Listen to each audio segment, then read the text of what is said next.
오늘 우리 함께 말씀 보시겠습니다. 예레미야 50장 11절에서 20절입니다. 생명의 삶 10월 21일 수요일 본문입니다. 함께 읽겠습니다. 나의 소유를 노력하는 자여, 너희가 즐거워하며 기뻐하고 타작하는 송아지같이 말굽을 구르며 군마같이 우는도다. 그러므로 너희의 어머니가 큰 수치를 당하리라. 너희를 낳은 자가 치욕을 당하리라. 보라, 그가 나라들 가운데 마지막과 광야와 마른 땅과 거친 계곡이 될 것이며, 여호와는 진노로 말미암아 주민이 없어 완전히 황무지가 될 것이라. 바벨론에 지나가는 자마다 그 모든 재난에 놀라며 탄식하리로다. 바벨론을 둘러 대열을 벌이고 활을 당기는 모든 자여, 화살을 아끼지 말고 쏘라. 그가 여호와께 범죄하였음이라. 그 주위에서 고함을 지르는도다. 그가 항복하였고 그 요새는 무너졌고 그 성벽은 허물어졌으니, 이는 여호와께서 그가 행한 대로 그에게 내리시는 보복이라. 그가 행한 대로 그에게 갚으시는도다. 파종하는 자와 추수 때 낫을 잡는 자를 바벨론에서 끊어버리라. 사람들이 그 압박하는 칼을 두려워하여 각기 동족에게로 돌아가며 고향으로 도망하리라. 이스라엘은 흩어진 양이라. 사자들이 그를 따른도다. 처음에는 아수르의 왕이 먹었고 다음에는 바벨론의 느부갓네살 왕이 그의 뼈를 꺾도다. 그러므로 만군의 여호와 이스라엘 하나님이 이와 같이 말하노라. 보라, 내가 아수르의 왕을 벌한 것 같이 바벨론의 왕과 그 땅을 벌하고 이스라엘을 다시 그의 목장으로 돌아가게 하리니, 그가 갈멜과 바산에서 양을 기를 것이며 그의 마음이 에브라임과 길르앗 산에서 만족하리라. 여호와의 말씀이니라. 그날 그때는 이스라엘의 죄악을 찾을지라도 없겠고 유다의 죄를 찾을지라도 찾아내지 못하리니, 이는 내가 남긴 자를 용서할 것임이라. 아멘.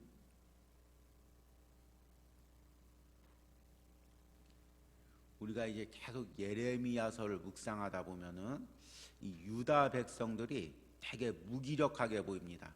물론 하나님께 범죄했지만 그래도 하나님의 백성이고 그 당시 온 세계에서 오로지 하나님만은 유일한 백성이었는데, 그 유다 백성들이 바벨론에게 공격당하고 예루살렘이 멸망당하고 포로로 끌려가는 장면을 보면 참 유다 백성들이 무기력해 보입니다. 그 가운데 예레미야도 마찬가지입니다. 계속해서 하나님의 말씀을 전하지만 어떤 특별한 기적이나 능력도 베풀지 못하고 계속해서 모욕당하고 수치당하고 감옥에 gat히고 그리고 죽을 길을 겪고 끌려다니고. 그래서 이 예레미야서를 보면은 유다 백성들과 예레미야가 그 역사의 거대한 흐름 속에서 참 무기력해 보입니다.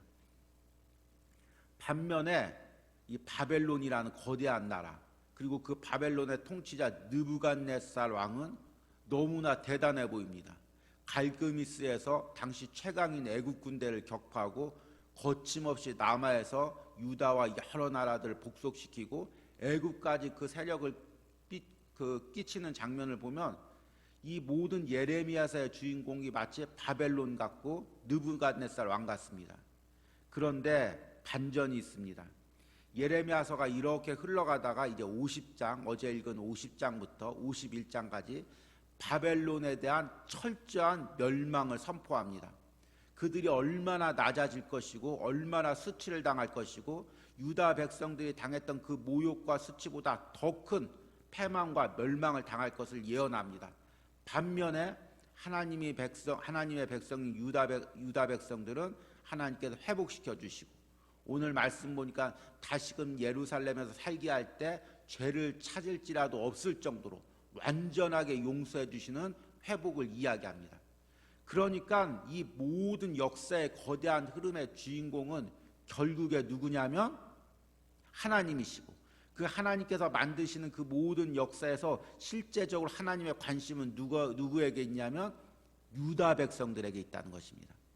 그러니까 하나님의 역사에서 주인공은 바벨론이 아니라 세상에서 성공하는 사람이 아니라 지금 잘 나가는 사람이 아니라 하나님의 자녀인 우리라는 것입니다.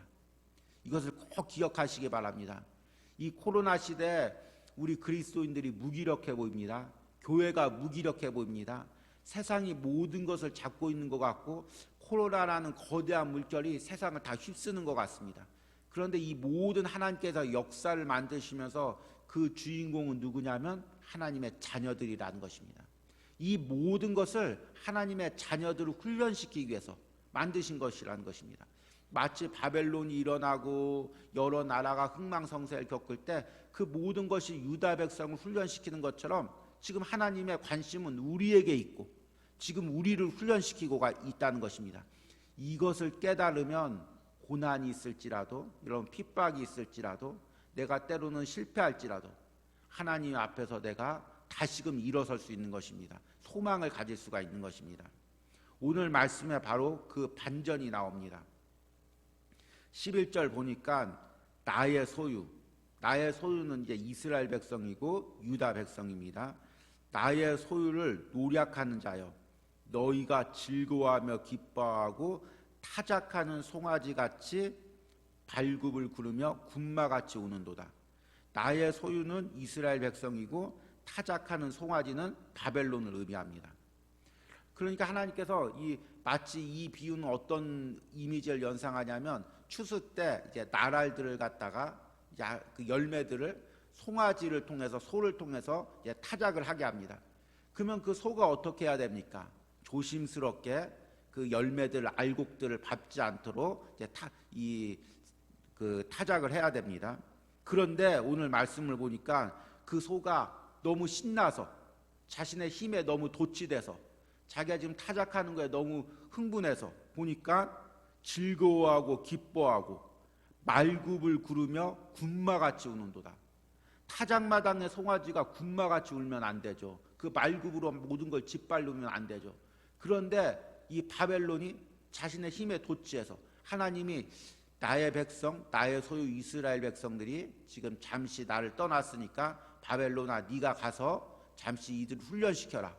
그랬는데 그것을 넘어서 마치 흥분해서 군마같이 그것을 짓밟았다는 것입니다. 그러니까 하나님께서 그것에 대해서 징벌하신다는 것입니다. 12절에 그래서 너희의 어머니가 너희의 어머니라는 것은 이 바벨론의 권세의 근원을 이야기합니다. 큰 수치를 당하리라. 너희를 낳는 자가 치욕을 당하리라. 그 나라들 가운데서 마지막과 광야와 마른 땅과 거친 계곡이 될 것이며 13절에는 여호와의 진노로 말미암아 주민이 없어 완전한 황무지가 될 것이라. 바벨론은 그 모든 나라의 으뜸이죠. 가장 강력한 대국이죠. 모든 나라들 다 복속시켰죠. 그런데 그런 나라들의 마지막이 될 것이고 광야와 마른 땅과 거친 계곡이 될 것이고 황무지를 될 것이라는 것입니다. 그 이유가 뭐냐면 이스라엘을 짓밟았기 때문이라는 것입니다. 그래서 15절에 보면은 그 주위에 고함을 지르라. 그가 항복하였고 그 요새는 무너졌고 그 성벽은 허물어졌으니 이는 여호와께서 그가 행한 대로 그에게 내리시는 보복이라. 그가 행한 대로 그에게 갚으시리로다. 바벨론이 멸망한 이유는 그가 행한 대로 하나님께서 갚으셨기 때문이라는 것입니다. 그가 행한 것이란 무엇이냐면 이스라엘 백성들과 유다 백성들을 짓밟은 것, 그것을 이야기하는 것입니다. 그리고 이제 17절부터 끝절 20절까지는 이스라엘의 온전한 회복을 이야기합니다. 17절에는 이스라엘은 흩어진 양이라 사자들이 그를 따르는도다. 처음에는 아수르 왕이 먹었고 다음에는 바벨론의 느부갓네살 왕이 그 뼈를 꺾었도다. 이스라엘을 양떼무리, 그것도 흩어진 양떼무리, 힘이 없는 양떼무리로 비유하고, 그리고 바벨론 왕을 사자로, 느부갓네살 왕을 사자로 비유합니다. 그리고 그것들이 그 유다 백성들을 먹고 그리고 그 뼈를 꺾었다고 이야기하고 있습니다.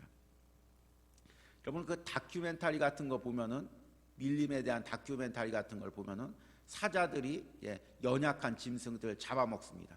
그러면 그 모든 영상의 주인공은 누구냐면 사자죠. 사자가 어떻게 웅크리고 어떻게 그 짐승들을 잡아먹는지, 그리고 힘약한 그 짐승들은, 먹이가 되는 짐승들은 조연이 되는 거죠. 그런데 그게 아니라는 것입니다. 18절 보니까 그러므로 만군의 여호와 이스라엘 하나님이 이와 같이 말하노라. 내가 아수르 왕을 벌한 것 같이 바벨론 왕과 그 땅을 벌하고. 자연의 섭리는 사자가 주인공이 되고 양은 조연이 되고 아니면 엑스트라가 되겠죠. 그런데 하나님께서 개입하셔서, 하나님께서 역사하셔서 아수르를 벌하고 바벨론을 벌하고, 그리고 나서 그가 갈멜과 바산에서 양을 기를 것이며 그의 마음이 에브라임과 길르앗산에서 만족하리라. 20절에 보니까 여호와의 말씀이니라.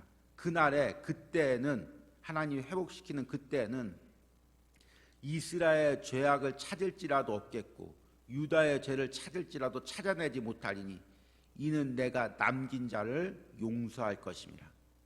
인간이 하나님께서 죄를 찾으면 죄가 있을까요, 없을까요? 아무리 완벽한 사람이라도 죄가 있겠죠. 그런데 하나님이 회복하는 그날에 예수 그리스도의 보혈로 우리의 죄를 씻겨주실 것을 이야기하는 것입니다. 예수 그리스도를 통한 진정한 회복을 오늘 말씀에서 예언하는 것입니다. 그래서 하나님께서 가장 중요한 것은, 가장 하나님 초점을 두는 것은 하나님의 자녀라는 것입니다. 예수님께서 왜 십자가에서 피 흘리셨습니까? 우리를 위해서, 나를 위해서. 내가 주인공이기 때문에 하나님의 관심에서, 하나님이 만드시는 그 역사의 영화 속에서 주인공은 나이기 때문에 나를 위해서 예수님께서 십자가에서 피 흘리신 것입니다. 예수님께서 십자가에 죽으셨을 때 예수님 무기력하게 십자가에서 다 죽으셨지만, 피 흘리셨지만, 그래서 마치 사탄의 권세가 승리하는 것 같고 세상에 승리하는 것 같지만 예수님께서 부활하시고 온 인류를 구원하시고 결국에 역사를 이끄시는 분이 하나님이심을, 그리고 그 역사를 하나님의 자녀를 위해서 이끄시는 것을 보여준 것입니다. 여러분, 이것을 꼭 깨달으시기 바랍니다. 저는 이제 제가 자라면서 목회자의 자녀로 자랐기 때문에 제가 항상 좀 이렇게 움츠려들어 있었습니다. 왜냐하면 이제 교회 안에서도 이렇게 성도들이 오면, 권사님 자녀들, 집사님 자녀들이 오면, 한두 번 오면 아버지도 그렇고 어머니도 그렇고 온 성도들이 이렇게 교회 왔냐고, 어떻게 이렇게 공부하는 중에 이렇게 힘들게 교회 왔냐고 이렇게 높여줍니다. 그런데 저는 그냥 평생 교회에 있고 교회 청소하고 계단 청소해도 사람들이 본체만 취합니다. 그래서 제가 자라면서 많이 이렇게 준육이 들어 있었습니다. 그리고 나는 이렇게 주목을 받지 못하는 존재구나, 그렇게 생각을 했습니다. 그런데 은혜 받고 하나님을 인격적으로 만났을 때 제일 먼저 깨달은 것은 하나님께서 나를 사용하시고 나를 사랑하신다는 것입니다. 그리고 이 모든 시험과 어려움이 나를 사용하시기 위한 훈련 도구라는 것입니다. 여러분이 코로나 시대에 내 자신이 참 초라해 보일 때가 있을 것입니다. 사업에 어려움도 있고 직장에서 어려움이 있고 하루하루 이렇게 버티면서 내가 이렇게 무기력하고 초라하구나, 그렇게 느낄 수가 있습니다. 그리고 교회들이 무기력하게 보일 때가 있을 것입니다. 교회가, 세상 정부가 이야기하니까 예배도 마음대로 못 드리고 참 이런 상황이 되었구나. 그런데 이 모든 역사에서 하나님이 관심을 두시는 것은 우리라는 것입니다. 결국 우리를 훈련시키기 위해서 코로나도 동원하시고 세상 권력도 동원하시고 역사도 동원하신다는 것입니다. 영적으로 보면 그 세상의 모든 것들이 사실은 무기력한 것입니다. 조연인 것입니다. 엑스트라인 것입니다. 지금 하나님이 초점을 두고 훈련시키는 것은 우리라는 것입니다. 이것을 깨달으시고 여러분, 세상 가운데 무기력한 마음 들지 마시고 우리가 열등감 가지지 마시고 하나님께서 지금 나를 훈련시키고 나를 세워가신다는 소망으로 승리하시기 바랍니다. 개인적으로도 여러분 당하는 어려움이 있을 것입니다.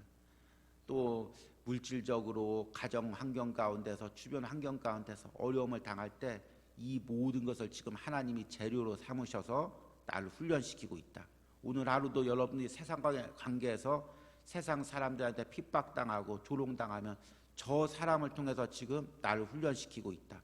물질에 어려움 당하면 그 물질로 지금 나를 훈련시키고 있다. 결국에 하나님이 나한테 관심을 가지고 나를 훈련시키고 있다. 이것을 깨닫고 기도하시는 여러분들이 되길 바랍니다. 우리 기도하고 마치도록 하겠습니다.